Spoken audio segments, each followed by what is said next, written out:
This program is brought to you in part by SalCal Real Estate Connections. Yes, welcome to Racing Action Today talk series. And tonight is a very special night. We have a very special guest from USCRA Vintage Racer, Henry Syphers. And Henry, you've been doing these bikes quite a while, and we want to talk tonight a little bit about some of how you build these bikes and what they, you've been restoring bikes for years and years. I can't even envision how many bikes you got home, but I'm sure we'll talk about it. Now, you had a number 43 red bike. It was a super vintage 50, kind of special to you. Number one, we got a photo of that bike. I hope we'll get it on. But then I want to talk about, we got pictures too about the frame, the bare red frame, and the engine. Now tell me about that bike. The bike was raced successfully by a USCRA member, Rick Schneider. Mm-hmm. It was a unique bike, one of only two made, utilizing a Honda 50cc motor from an MB5, and the frame is made of 35 thousandths chrome moly, which is very lightweight. Mm-hmm. It was made triangulated for a great deal of strength, and then the motor was modified substantially to make it a pretty quick little 50. And after having been out of racing due to COVID for almost 3 years, at 76 years old, I was worried about putting leathers on, going back on the track, and I didn't want to be a hazard to others. So I took this little bike, stripped it down, modified it to fit me for foot pegs, the ergonomics, so that things would be where I needed them. Went out and raced it this season, a total of 7 out of the 8 races this season, and was fortunate to win all 7 of the races. Oh, wow. Now I'm really impressed. It was a successful season based on a bike that is rather unique. Yeah, now being a Honda, of course, I own a Honda myself, and you seem to have a knack for these, like the CB350s. You must have spent a lot of time with them bikes, huh? I did. I believe it was 1992. One of my fellow racers, Todd Henning, had become very interested in the Honda 350s and decided to try to make them competitive against much more expensive vintage race bikes. Now, if I'm not mistaken, this Todd Henning, he was like a national champion. Am I thinking right? He was a New England champion and a national champion in multiple classes. Very successful racer. And he had worked with Kevin Cameron to try to make the bikes not only good horsepower, but durable. And so I went up to his shop in Provincetown, and we built my first Honda 350 motor. Oh, wow. In his garages. His business at the time was replacing automotive windshields for most of the people on Cape Cod, I guess. I never knew that. Yes. So he got away from doing windshields and got into building motors. I learned a great deal from Todd. And after that 92 motor, I have built probably half a dozen of them. And had some pretty good success with them. Well, let me tell you something here. Henry, when I had trouble with my motor, my CB350 motor, which I believe we even have a picture of you working on it. Probably a couple. And I was just blown away of your knowledge of that motor. I mean, I just couldn't believe you knew that motor inside and out. I have been inside many of them. One thing I will remind you of, at the end of every race season, change the cam chain. I know from personal experience, about 3 races into the second season, that chain can come apart, and boy, do you learn a lot about how to rebuild a motor after that. Let me tell you, when you start putting the valves and the pistons and welding parts together, you'll learn in a very hurry. Absolutely. Well, it was such an experience, Henry. When we did this, I even had my wife lapping the valves, which it kind of blew me away, you know. Your wife is a very effective person. Carol was lapping the valves in the motor, and the experience with taking that all apart and putting it back together was priceless, I'll tell you. And it makes you feel part of the machine to have gone through it. Mm-hmm. And the real plus to the whole thing is when you're on the track demanding an awful lot of that motor, it's nice to know you put it together correctly. Well, let me tell you, we got that bike done. I was waiting for the exhaust. We had Devin put the motor in because, I was just fumbling around. I mean, it's really a chore to put that motor in the frame. There's not a lot of space, and it only goes in from one side. So Devin got the motor in. We finally got everything. I got the exhaust redone like we wanted to get done. And now it was time to run the bike. And, of course, you came, we ran it. But I'm talking about with Devin. I mean, here he is. You know, he's a young man, very, very good racer. Let me tell you, that kid has got it. It's Absolutely. I'm really saddened the fact that we couldn't continue racing because he's got other commitments. Absolutely. And he cannot risk getting hurt in any way.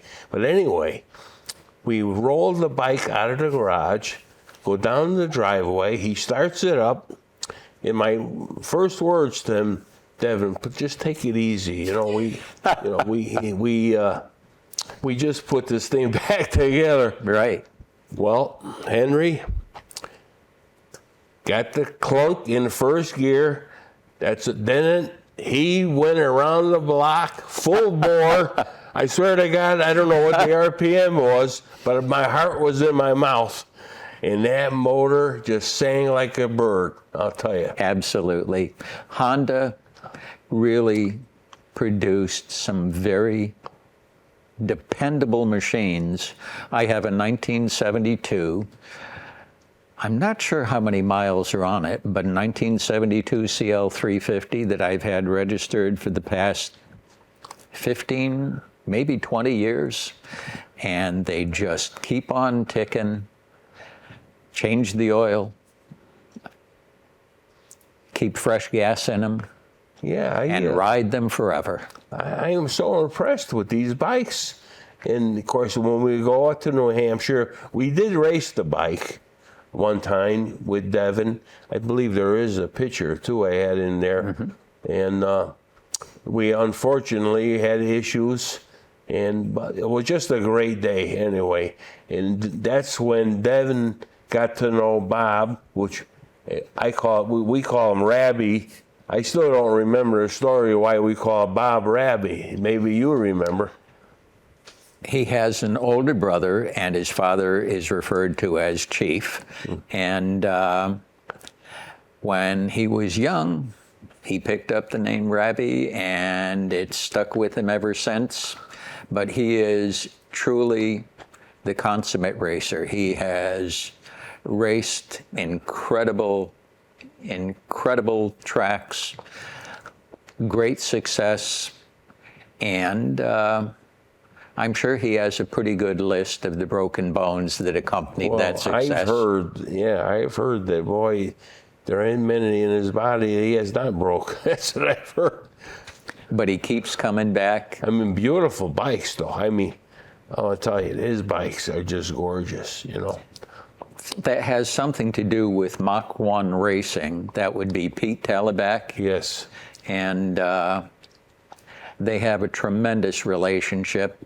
Pete keeps Robbie's bikes running, everything from his sidecar rig, which is a BMW, to his 450 Honda dirt bike motor, highly modified in a road race chassis, to his 350 Honda.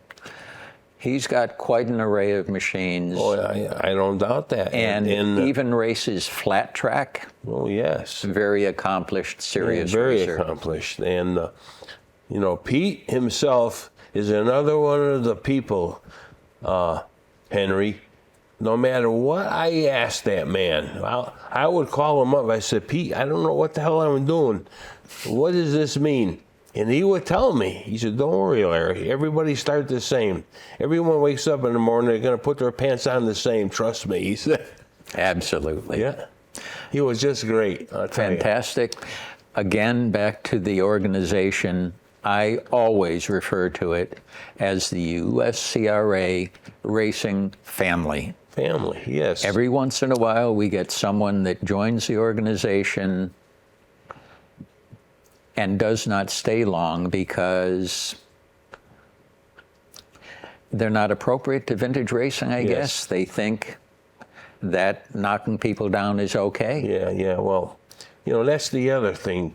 What I've learned over the years, of course, you know, I have done TV shows many times at Lime Rock Park with the vintage car guys. Sure. And they're the same way. I mean, it's all about, you know, you're out there respecting each other. That's right. There's no slam banging, and that's how it is.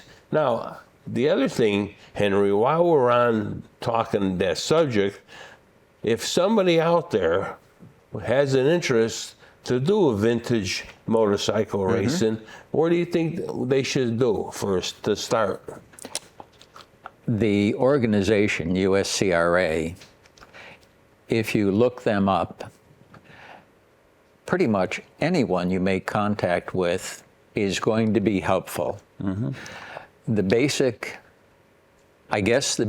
for vintage motorcycle road racing would be to start with a bike you're physically comfortable on, spend your money on good tires, good suspension, and good brakes that will keep the tires in contact with the track. Yes. And worry about horsepower later. Yeah.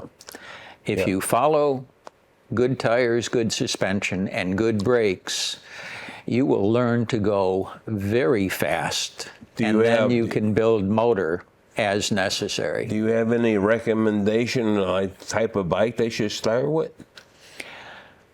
There aren't that many two-strokes left, but the Yamaha two-strokes, the Suzuki two-strokes are probably the simplest because fewest moving parts. Okay.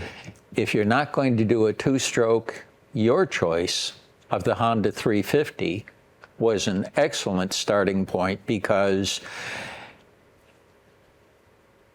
they are incredibly dependable. Reliability.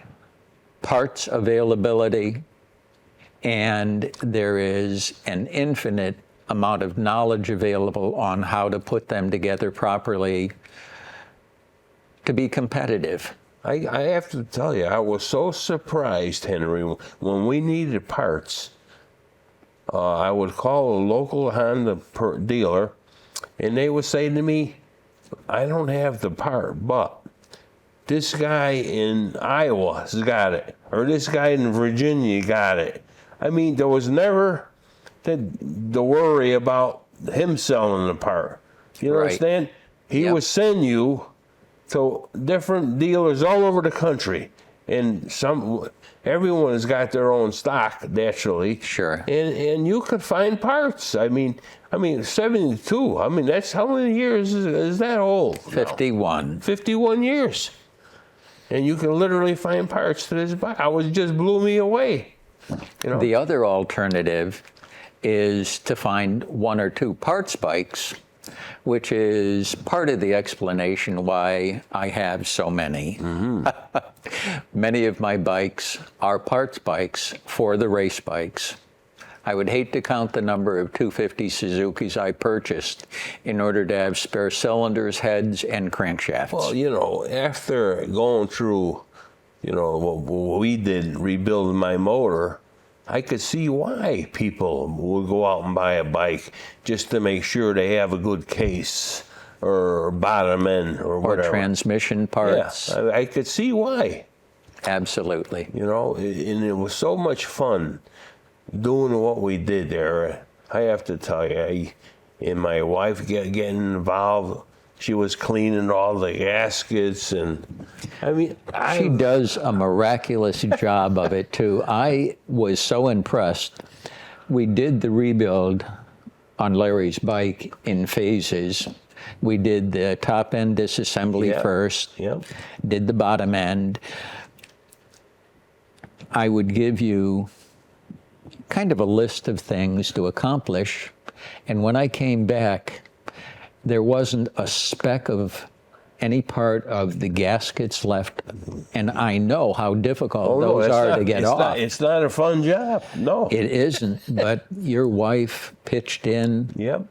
When I came back, everything was clean, pristine, and ready to go back together. Yeah, I mean, and of course, Devin now is considered to be one of my grandsons, believe it or not. Absolutely. He's like one of the...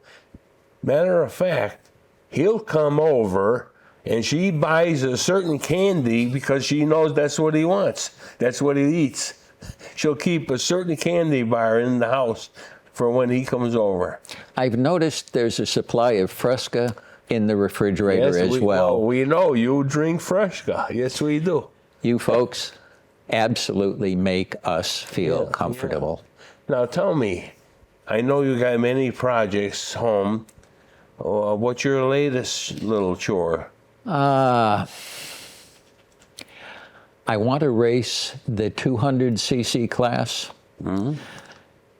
It is so much fun to ride a small bike absolutely at the max and try to keep it together at the max.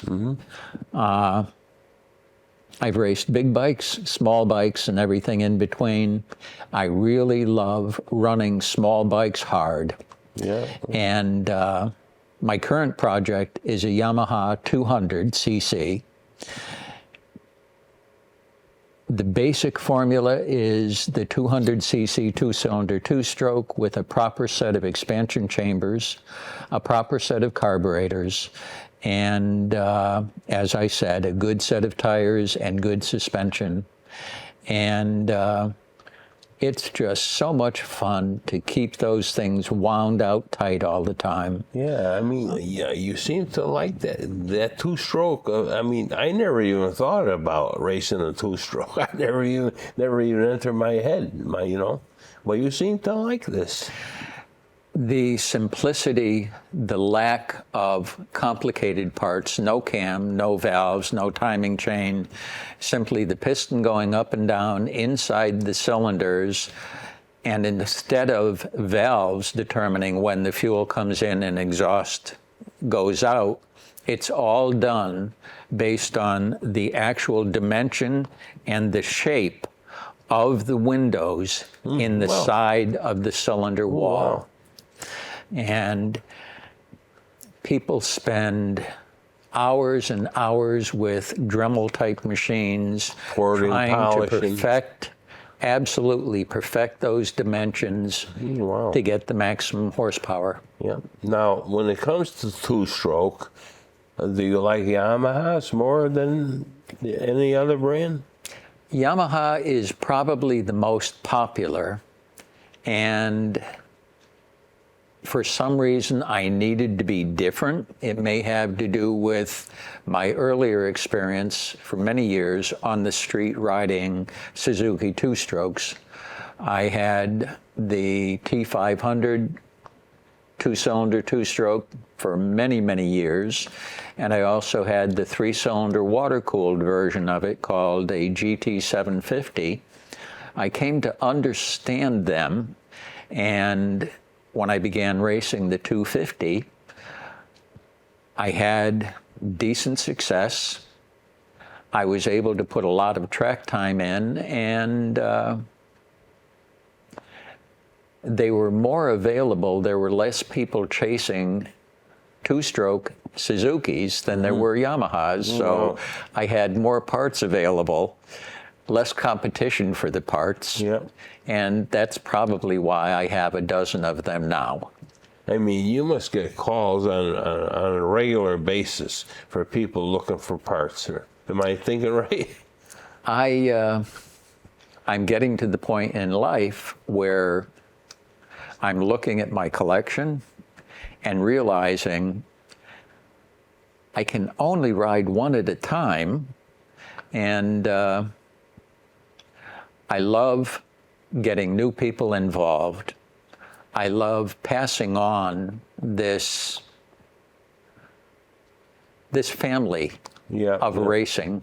And believe me, it is a family. You got that right. And getting the younger generation involved in it, learning to compete, learning the discipline necessary, the preparation work, the follow-up work. There is an awful lot of time that you spend on the machine compared to the time you spend on the track. Yeah. Well, hopefully, Henry, next season, of course, we're over now. Next season, we're going to have to rekindle this CB350, and we'll get you on it, maybe, do a little lapping. I'm looking forward to it because that CB350 is such a versatile machine that with stock internal components, it runs in what's called Formula CB. That's right. Unmodified motor. You can modify the motor that probably produces 26 to 28 horsepower stock, and the one that Rabi rides has probably come close to 50 horsepower at different times. He's got depending on how it's put together. I hope in the future, I hope to get Rabi here and do a show with him too, because I'm sure he's a wealth of knowledge too. Incredibly interesting individual. Oh yeah, absolutely. I'll tell you, Devin is always talking with him. Devin, to this day, still works on bikes. I'm surprised he don't call you like he does me. He's got Rabi on his quick dial list, I think. Let me tell you, I get calls from him at least once a week. I'm doing this. What do you think is wrong? Or I'm doing. I mean, he's always working on bikes. Yeah. And, he's just a good kid. The love of the machine. Yes. And getting your hands involved works for an awful lot of people. Yep. Not a bad way to spend your time. It has kept me out of trouble many decades. Oh, I could believe that. And, it's good to know that the leather still fit. That's what impresses me the most. And the progress they've made in leathers from the first suit that I had that was just leather with no lining. You remember the blue stain story? Yeah, yes. To go from that, today's modern leathers actually have built-in airbags that are so effective in reducing broken collarbones and the multiple fractures many of us older racers have experienced. Yes, the new equipment is good, I have to say. They have very good stuff, Fantastic. And we certainly are looking forward to next season. It's hard to believe the season is just come and gone, And it goes so quickly. But I will have to congratulate you, Henry. You have just had the most fantastic season, and I know you're missing your wife. It's hard to complain when you have a woman who tolerates this package Yeah. for over 50 years. I Yes, have yeah. been blessed beyond measure. Yeah, I tell you, I am too. It's hard for me. I've been married 56 years. I mean, I can't even, it don't register sometimes, you know. But, hey, that's...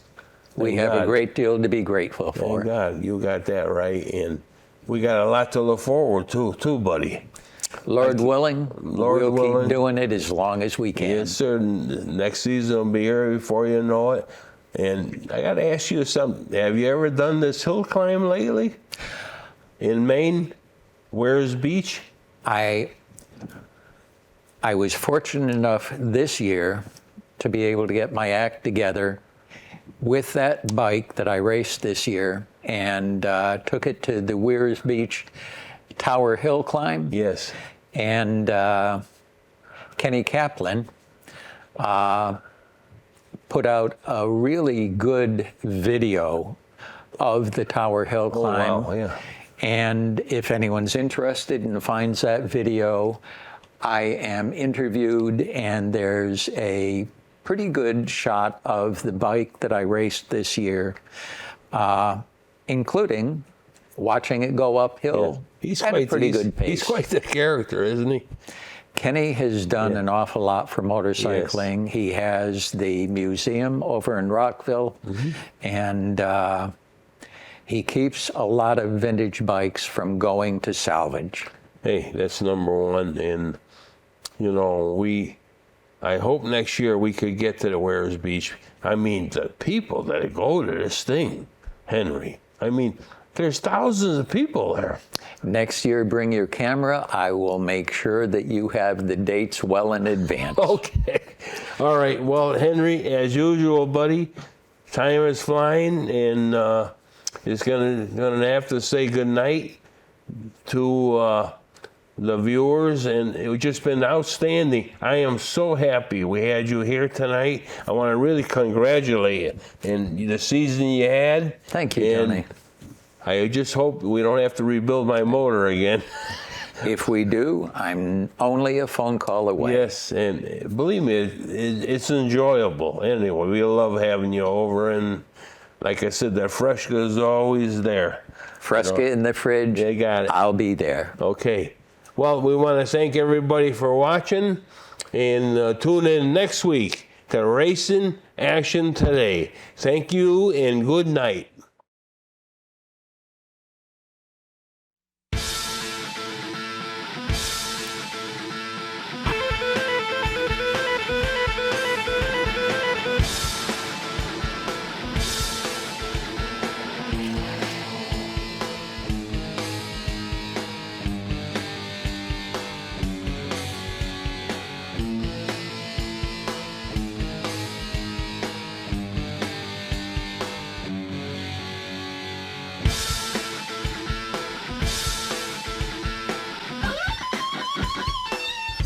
This program is brought to you in part by Just Results Weight Loss Center in Berlin, Connecticut.